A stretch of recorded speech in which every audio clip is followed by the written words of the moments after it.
We are very lucky tonight to have, as one of our distinguished guests, Evan Minskoff, who is the head of marketing at Tumblr, where he focuses on transforming insights into growth marketing that lifts mobile DAUs, revenue, and brand equity scores. Please welcome Evan Minskoff.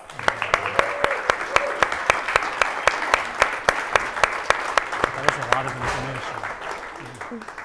The other guest that we have tonight is Bryan Tucker. We're very fortunate to have Bryan. Bryan started as a comedian, sketch actor, but he's mostly known as a writer. In fact, he is the head writer for Saturday Night Live, and he is editor-in-chief for a new media property called The Kicker. Please welcome Bryan Tucker.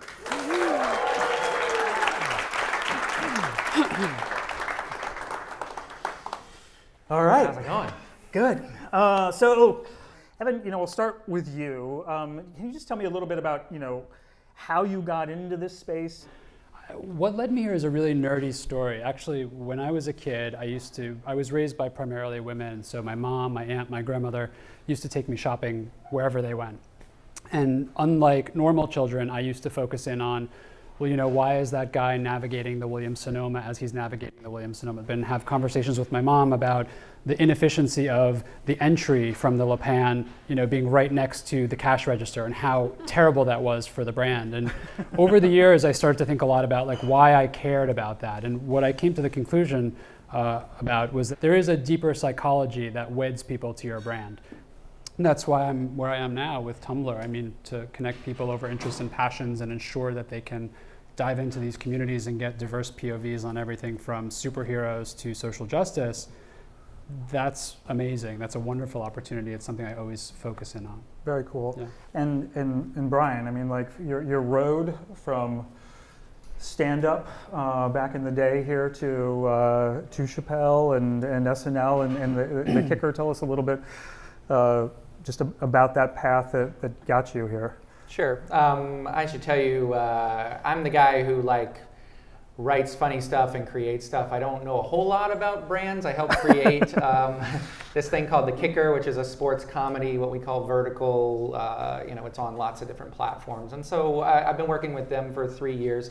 As for me and how I started, I was a stand-up comic and sketch comic out of North Carolina. I'm toured around the country with a sketch group for a while. I moved up here, got a little bit of a reputation as a writer and started submitting to shows. My first job was the Chris Rock Show on HBO in 1999. And then a show called Tough Crowd with Colin Quinn, which was on after, I'm glad you know it. Yeah, which was really, that was a cool show. And then I worked for Chappelle's show. And then in 2005, I got a job on Saturday Night Live and have been working there for 13 years. I'm co-head writer. There's a few head writers there. How do you describe the nature of the change in media, and from Tumblr's perspective, from a platform perspective, how does that influence the way that you think brands should be thinking about this new media landscape? Yeah, I think that's a great question, and I think what's really interesting is that you think about over the past decade, at least the past decade that Tumblr's been around, there's been this proliferation of kind of three things in my mind, right? You have a proliferation of creative expression tools, right? You have these open democratic platforms, right, at scale. And then you've got a lot of advanced tools for identity management. And I think it's pushed the market to a place where it's not just that one-to-many publishing model so much anymore, right? It's those three things give people the opportunity to dialogue about what it is that they love, from the lighthearted to the more serious, right? And they're not just dialoguing about the content, they're actually using the content to self-express. And it pushes brands in this very interesting direction of having to figure out, well, how do I move past just that old contextual relevance and slap my brand next to the most relevant content to this place where they're now immersed in these dialogues, and they have to figure out how to facilitate those dialogues. How do they fan the flames of people's passion-based conversations, over a topic that they love? How can they become part of those dialogues? And it's all on mobile. So you've also got a scenario where 13 to 17-year-olds and Gen Z see these brands as their friends. They want to know what they stand for. They want them to be in the trenches with them. They want to know, past the product, how these brands are playing a role in their life. You see this on Tumblr all the time. Some of the brands that are the most successful are the ones that understand how to move past selling their product and facilitate the conversations and self-expression that these kids are having. So really good example is Jolly Ranchers did this, gosh, I'm gonna have a senior moment here, but I think it was called Just Keep Sucking campaign. And it was all about, it was an irreverent thing that they did that helped kids express the frustration about finals.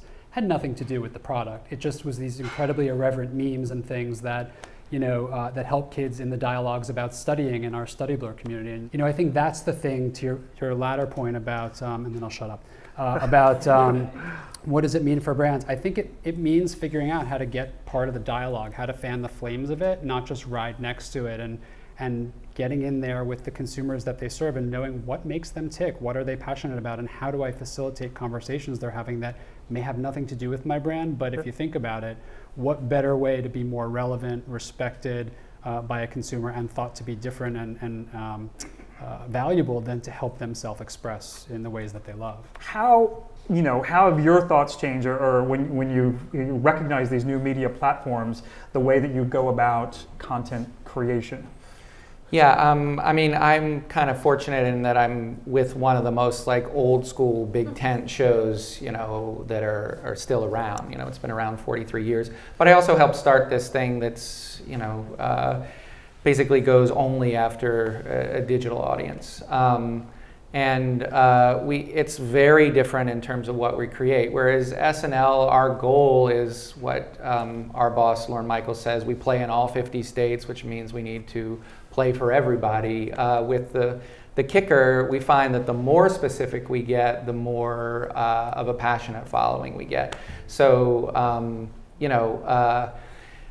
instead of doing a big broad thing about LeBron James or LeVar Ball or something that everybody knows, if we have a great article about a Canadian hockey team, then suddenly we have 10 fans for life. So Evan, talk to me now about we talked about the media landscape, but Tumblr specifically, Sure. And Tumblr's role within that media landscape. What makes it distinct from other platforms? We were social media. It's a big general term. How does Tumblr think about itself within that ecosystem?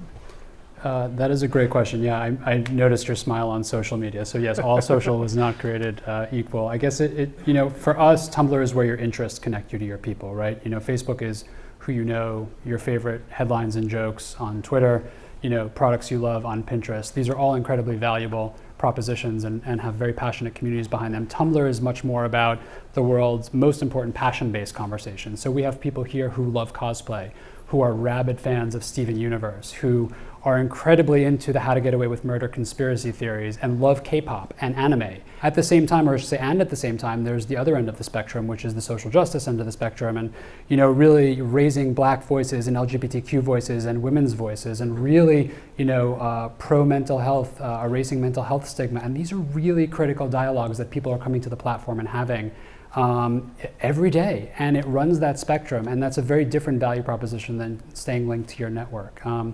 It's something that we always strive to ensure that we have product roadmaps and marketing roadmaps to keep fanning those flames. In working with brands in particular, as a transition to that, if somebody, again, were targeting a very different market, first generation Hispanic market, who are into soccer but have a very different perspective in terms of how they think about sports and what's funny, have you explored the contours of where you could go with that? Absolutely. We're very small and nimble company.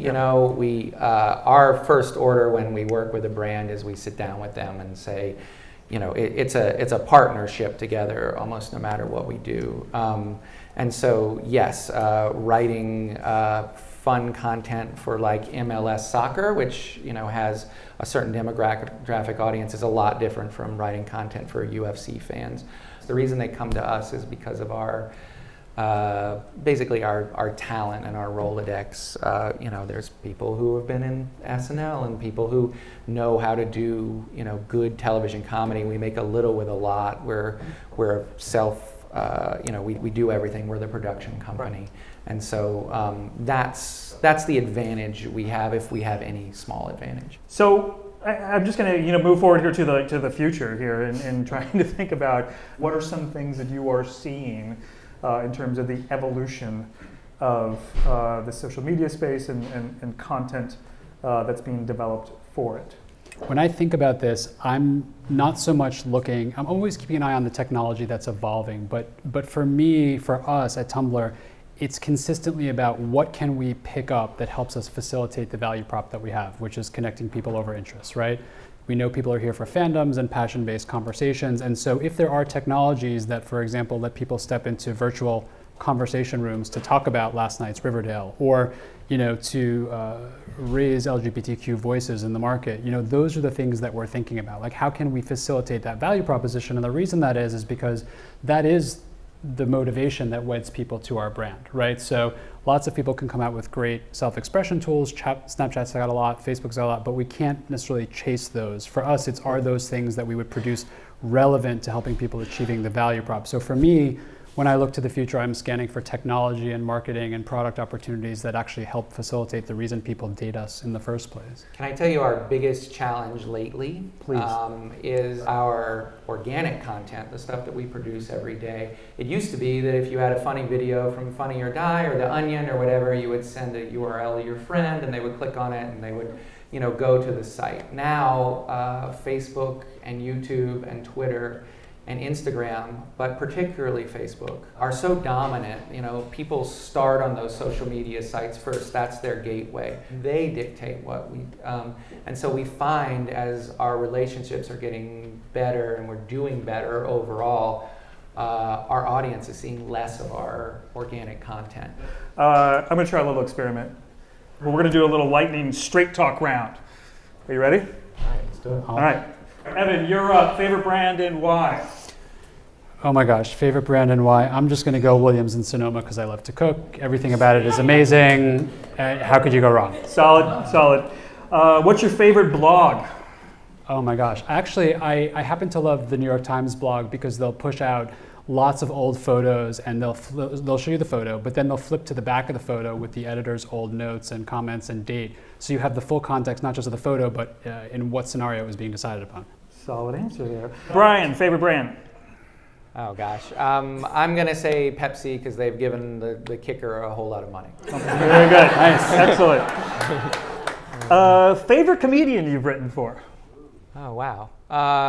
Loved writing for Chappelle. Yeah, it was great. I write at SNL. I write a whole lot of stuff for Kenan Thompson. If you see something with him, there's a good chance that he and I worked on that together. He and I have been friends and partners for a long time, so I'll say him. Cool. Funniest content out there right now, other than SNL or The Kicker? Is there something that you really...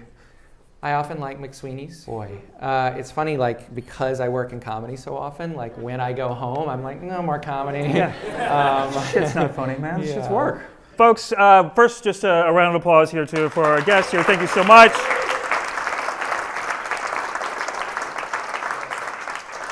I will open it up to some Q&A. Thank you, guys. My name is TJ. Thanks for all the cool insights you guys gave us today. So Evan, you mentioned earlier that there are so many tools to create content, whether that's on Tumblr, Twitter, Instagram, what have you. What are your thoughts on how social media has turned and empowered social media influencers to become their own brand? It's a very simple answer. I'm all for it. I mean, you look at things like Humans of New York or other things that start on Tumblr and are incredible brands themselves. I am all for tools that allow people to get diverse POVs out to the market and become their own brands. Hi, my name is Blake Shepard. Thank you. Great content on what you guys have expressed. My question for Brian is that being that you work with Kenan Thompson, Chris Rock, Dave Chappelle, when you create your content, what is your main focus, right? Are you more focused on being funny, or how is it going to affect the audience? I mean, it's almost certainly just my style of funny. What I do is I kind of come up with ideas and then I work with them on their style of funny, you know. Yeah, exactly. SNL is very collaborative. And, you know, maybe a question that you're asking underneath is, you know, how does a goofy white dude like me write for all these black comedians? Yeah, right. Which is a question I get a lot. And I mean, the answer is that, well, first of all, you know, growing up as a kid, my big influence was Eddie Murphy. I love, you know, that was like my guy, and that's the kind of comedy that influenced me. But all that being said, you know, my first day of the Chris Rock show, I was nervous. I didn't know, you know, what to do, and I didn't want to ask Chris, like, what should I write? So I asked him, what should I not write? And what he said was, you know, don't write black, write funny, and I'll make it black. So, and that I've always taken that advice to heart. You know, I might write about what's going on in the black community or things that are important to Chris, you know, but I don't necessarily like try to write in his voice. You know, I work with him. He's the performer. I come up with the ideas and the jokes, and then they, you know, finesse it and turn it into something. Cool. I think we're going to cap it here right now. Please give a big round of applause again for our guests. We will be hanging out, you know, for a few extra drinks. Feel free to come up if you have other questions. We'd love to chat. And again, just a big thank you to Tumblr here for being so generous and letting us use their space tonight. Thank you very much.